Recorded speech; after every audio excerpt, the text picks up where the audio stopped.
Okay, so what I want to do now, first I'm just kind of wiping some of that buttercream off that I got on there, is I want to make some lines in the carrot. So just take your finger like this, and I'm going to hold the cake just gently, just in case it moves. And see how you just take your finger like this, and like do maybe one there, maybe one over here on this side,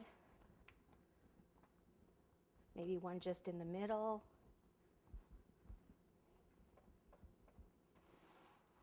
This really is a super, super easy cake to do. And it just looks so cute.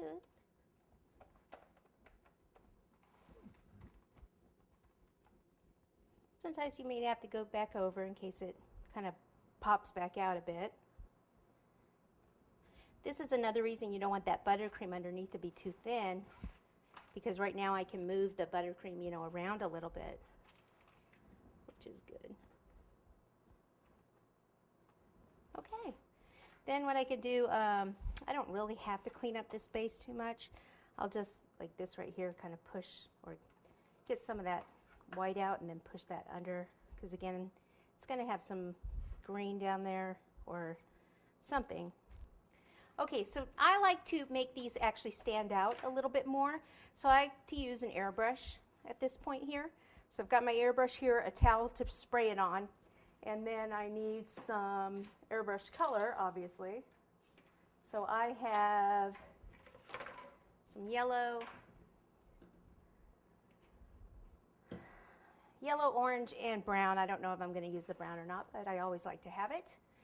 Turn on the airbrush here and make sure it's on high, which it is. And I start with the light colors. So I'm starting with the yellow. Okay, all you do is pull back here.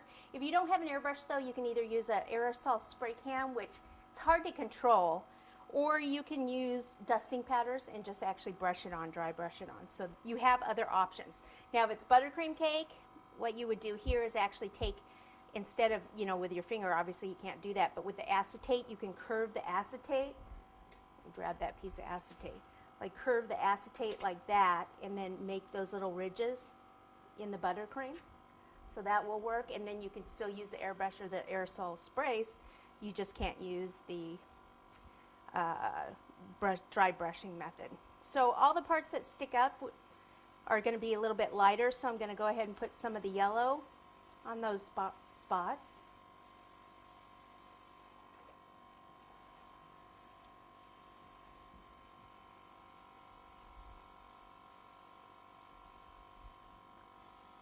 So when you go from a light color to a dark color, you don't really have to, you know, clean this out or anything. So I just kind of dump the extra color. And then I'm going to put the orange in now. Okay, spray it until it comes out. Move these out of the way. That's an accident waiting to happen. And then in this area, see, we want to go a little darker in these areas. And that's everywhere that we pushed in with our finger.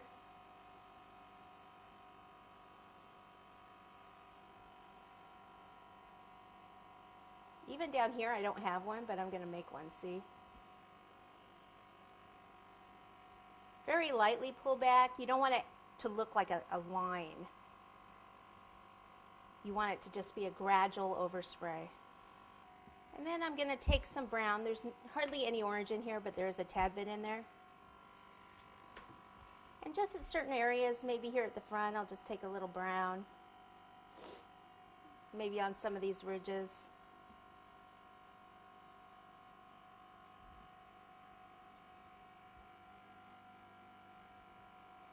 So when I say ridges, not the creases here, right here on the edge. And then a little bit more here in the back.